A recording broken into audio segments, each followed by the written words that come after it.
All right, let's do this. I'm pumped. I am pumped. Hey, everybody.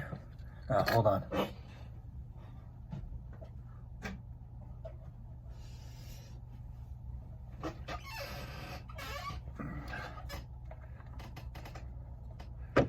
This is a lacquer box. Japanese. Put takeout food in here, bentos, rice, sushi, lacquerware. China probably originated in. I think Coromandel are the screens, the partitions made in China that people use, and they fold and stuff. They're hinged. They're made out of this ware, lacquerware. I love it. And so did Coco Chanel, Gabrielle. She loved them, and she used them in her flat. 30 Rue Cambon? Nah. But in her flat, as a pretty mistress. And I can just imagine her coming home from an evening with her beau, and you want to relax, right? You take your jewelry off, take your dress off. Maybe her man would unzip the back of her dress, and she'd disappear behind her Coromandel. Take her dress off, get into something more comfortable, whatever that may be, probably a silk robe, and probably prepare behind these things too. So I like that. That's a nice thought. That's a sexy thought. And so that's what Coromandel is, and that's why Chanel made this in their exclusive line. This is a standout in their line, I think. The rest of Chanel's are more transparent, aldehydic.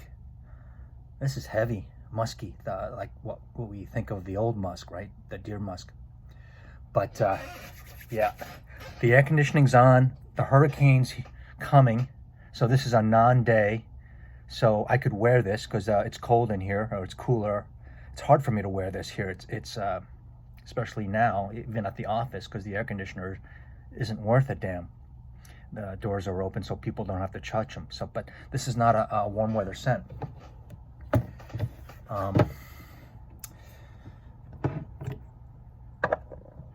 So someone's that has a real fall and a winter is gonna get to know this fragrance a lot quicker than I've had this for 1.5 years now. I got it 2 Januaries ago. I got it for myself, and just really happy about that. So welcome to my review of Coromandel. A lot of you, or most of you, stumbled on this because you wanted to know something about this, or an opinion about this, and I'm finally ready to give it, and I'm really excited. I want to get this right. Not that there is a right, but I want to get it right for me, because I've taken notes down for 6 months now, and I've wanted it for 1.5 years when I could. So I thank you very much, and then to my returning friends and subscribers, you guys are the best. I really thank you very much. This is an EDP. It came out as an original EDT in 2007, I believe. I'm not sure if it was one of the original exclusives, but now let's just cut to the chase. It's an EDP.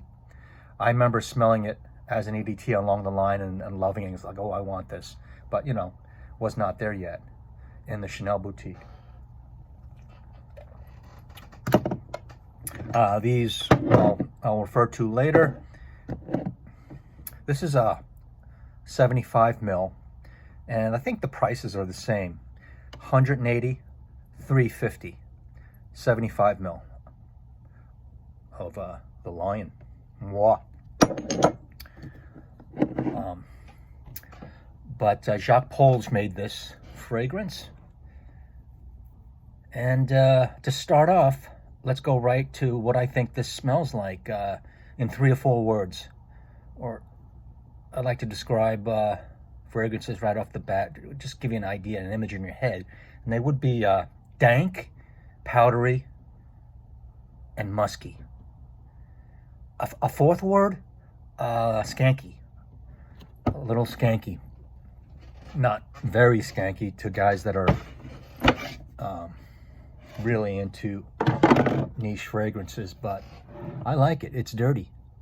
And the patch, the patchouli, the wet, earthy patchouli is what draws me into this and many Chanel's. All right, I love Chanel's patchouli. And I love Chanel's powder. If you love this, you can't hate this too much. This is more girly, Allure Sensual. All right, this is more girly than this. This is more raw, unrefined. But this is a big statement maker. So I love all those. In the opening of Coromandel, you get hit with all the accords at once. I get them, which are citrus, patchouli, and a sweetness coming from the benzoin or the white chocolate. Not too sweet, semi-sweet, but you get it all at once. Now, as it dries down into the mid, all right, I describe it as ambery, incensey. All right, the smoke comes out and it becomes drier. All right, and then the amber comes out, and then the citrus is on top, like the orange kind, and the whatever it is, the bergamot. Let me turn on this. I think I had it on. That steps aside. But the patchouli is there from the beginning. The wet earthiness that I love. I don't love a hippie patchouli, but I love a wet, semi-wet, dank patchouli. And then it stays all throughout, but it dries down towards the mid, and you get some smoke and amber. This is a true unisex fragrance. I don't like to talk about it as unisex. Whoever you are and you buy it, it's perfect for, I mean, this is masculine, and then it is, I can't think of many things I'd like to smell on a gal. I remember New Year's Eve, my girlfriend at the time, she wore this, a decant that I gave her. She just loved it. I don't think I wore it that night myself, but she smelled incredible. She was kind of a toned down, she loved bikes, but Triumph bikes.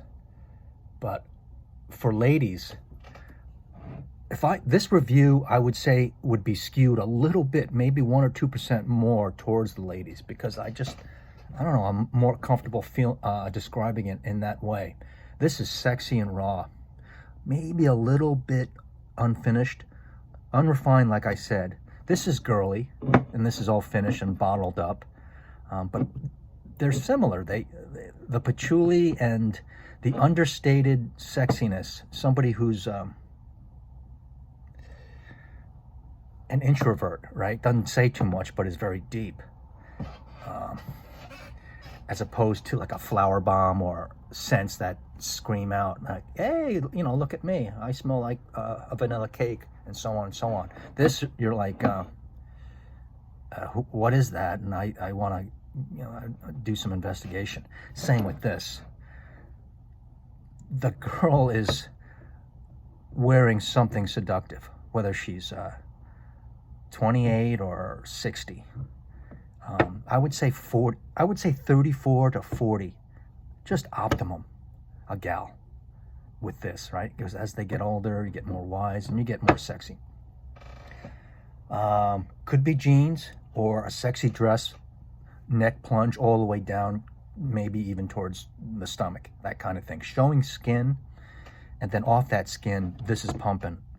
Spray this on skin. I don't have an image in my mind of this sprayed on clothes yet.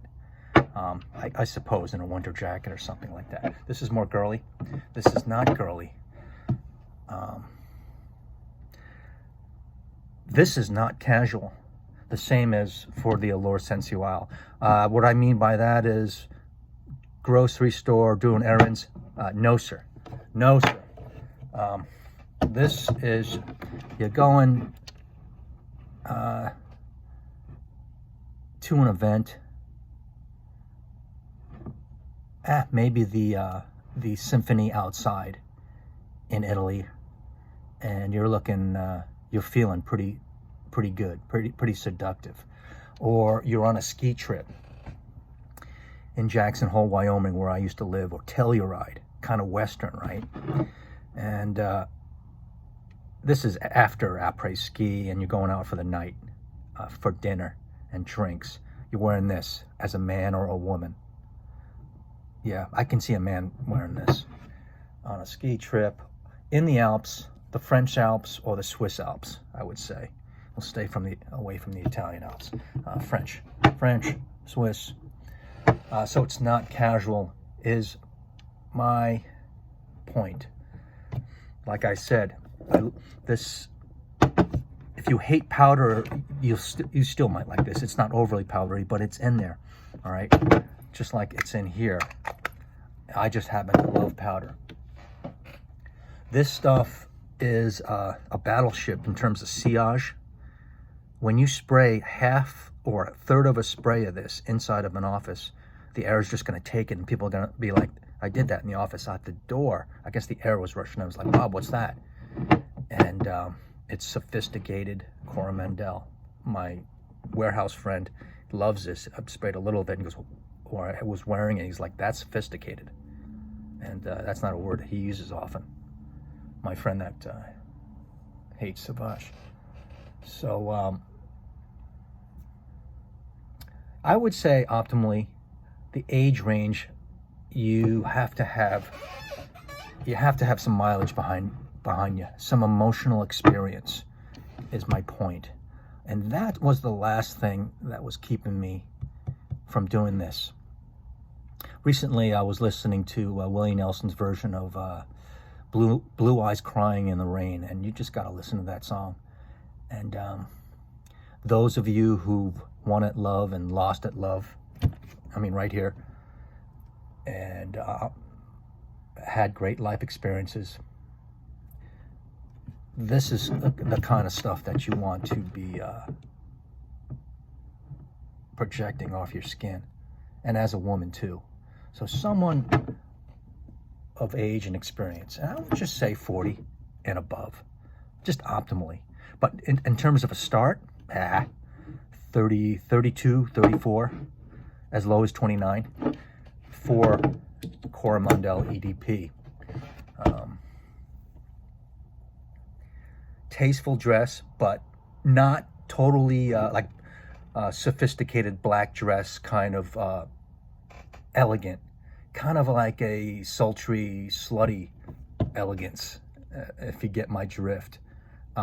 Leopard print top, jeans, all right, leopard print. The gal's got her button open here. Leopard print skirt, sexy skirts. Going to the museum. That kind of vision is what I see with Coromandel. Somebody, you know, not somebody who's perfectly got everything together, but somebody who is passionate, for sure.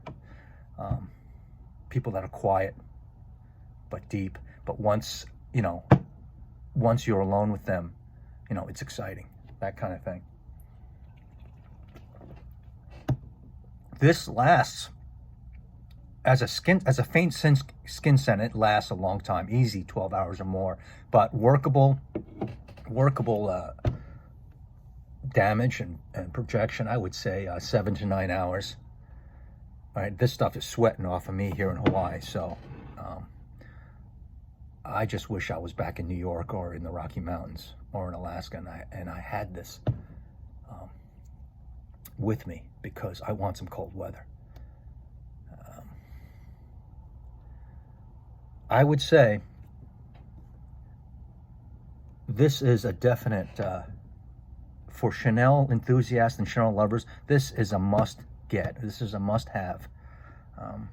At least get, and I'm not talking about a decant either. If you can, just at least get a bottle of this. And once again, the tiny little 75 ml. This is a 200. These are expensive, 180, and then more than 2 times more. This is 350. So definitely a must have for Chanel lovers, in my opinion, because it's such a standout in the less exclusive line. In my opinion, it's the most opaque. In my opinion, it's heavier than any one of them. It's earthy. If you hate patchouli, maybe you won't love this. Maybe you'll like it at best. But the Chanel patchouli, I think, is outstanding. And then the Chanel powder is iconic. So I'm really happy that I have this. I don't know what I'm very happy. This has a lot of elements of this in it, and also we'll check my first impression out also of a Guerlain, an iconic Guerlain. But I'm happy that it's my scent of the day and the air conditioner's on, because it's going to start raining inside the apartment here. Once again, this is Coco Chanel's one of her favorite fixtures in her flat, and that's the Coromandel Chinese Oriental screens, the partitions. If you haven't checked it out until now, please do at a Chanel counter. I wish I picked up the EDT. I wish I started my journey a year earlier, or 2 years earlier. A year earlier would have done it. But I would have liked to have both. But it is what it is, and this is it right now. This leaves a big trail.